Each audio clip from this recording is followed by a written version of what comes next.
Good evening and welcome to my channel.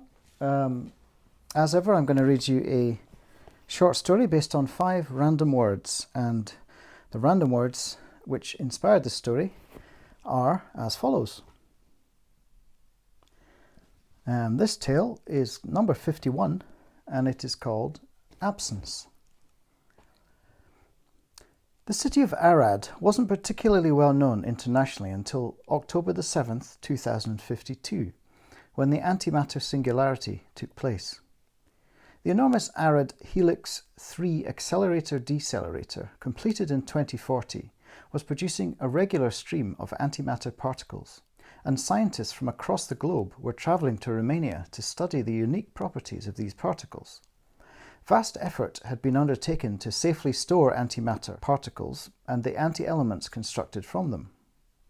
Exposure to ordinary matter would result in an instantaneous annihilation, releasing vast energy, wasteful at the very least, potentially lethal at worst.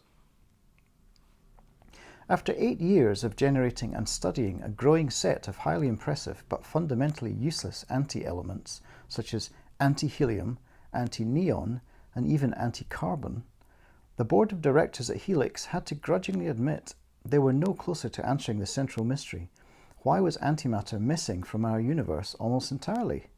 Paul Dirac posited the existence of antimatter in 1928, stating that for every observable charged particle there ought to be an equal but oppositely charged particle. The supposition made equations and experiments work. There was just one problem. Antimatter was naturally occurring nowhere in nature. By 2048, the Helix program faced a threat to its research funding. The board of directors called an extraordinary general meeting. The minutes of this meeting were largely redacted, and Romania's government refused to release them.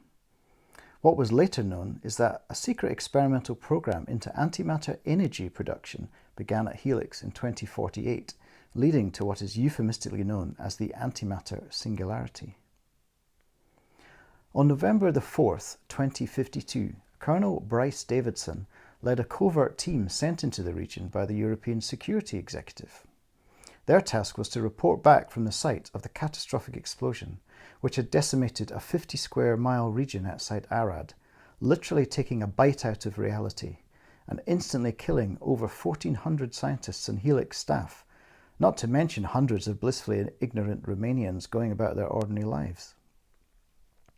Davidson and his team were unique operatives, trained scientists who were also elite military personnel. They were parachuted into the forested hilly region to the east of the city, about 20 kilometers from the eastern rim of the crater. They carried with them an array of small measuring devices and sent back real-time satellite feeds of everything they experienced. Nobody had yet observed the site in any detail, and Davidson's 4 men and 3 women were there to record absolutely everything they could before their covert extraction.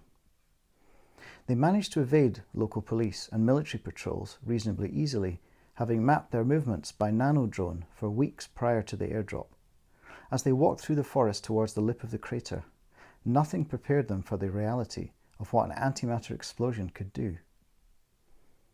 What looked like the lip of a crevasse or a curving viaduct was in fact the edge of a perfectly smooth bowl of absent matter, a hemisphere 8 kilometers in diameter.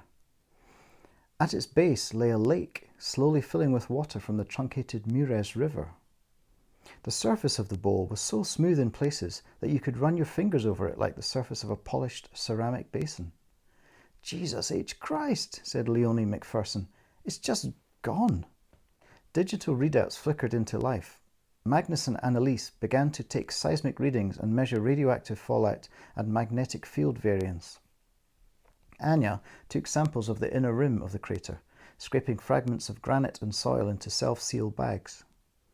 Bryce left them to it and took Leonie and Rutger with him to explore the rim, heading counterclockwise, looking for a way down. "Couldn't we just slide?" half-joked Rutger. "Or skate, it looks smooth enough." When the incident first occurred, the inner surface must have been nanometer perfect. Now, almost a month later, nature had reasserted itself, pushing vegetation and water through the spherically curved surface, filling the upper part of this sphere of eradication with air, softening the brutality of the erasure. We'd be seen immediately, said Davidson. Being neuroatypical meant that he had a low tolerance for humour.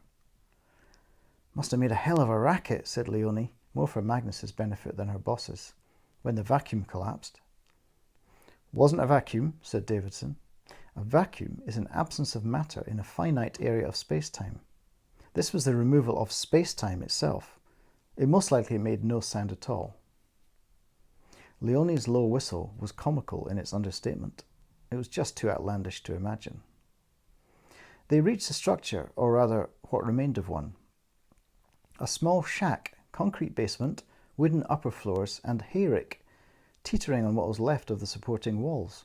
The whole side of the building had been removed. The structure was exposed in cross-section like a doll's house. In the basement there was even a corpse, bisected, sitting on half a sofa, watching half a television. Flies buzzed around the putrefying body. Leonie gagged, but held it together. Man, there must be some pissed-off ghosts here, said Magnus. A firm atheist and skeptic, Davidson had to admit there was something ghostly about the missing matter, about the perfect bowl of absence. Where had it gone? To a parallel universe? Or out of existence entirely? He had never seen anything in daytime that frightened him so much. You know what this reminds me of, said Leonie softly. When my mother died, I was there in the hospital, holding her hand. She knew she was going, and there was nothing to be done but watch it happen. One moment she was there, the next, she'd gone. Her absence felt inexplicable. Davidson sighed. Philosophy and mysticism gave him headaches. He was a man of pure rationality, and yet there was something uncanny here, and a desire growing within him, a peculiar one. You know what I'd like to do, he asked, almost rhetorically. I'd like to swim in that lake. Davidson pointed towards a circle of bright water shimmering 4 kilometres beneath them, an accidental reservoir, a lake that stood as strangely beautiful testimony to the impetuous idiocy of mankind. The water looked calm and placid. It looked like the iris of a blue eye, gazing either up into the sky or down into the damaged earth. And thank you for listening to that story. I hope you enjoyed it. As ever, if you did, it would be nice if you would subscribe or possibly watch another one. Spread the word, and I will keep telling stories for as long as I can. And I'll see you again soon. Bye.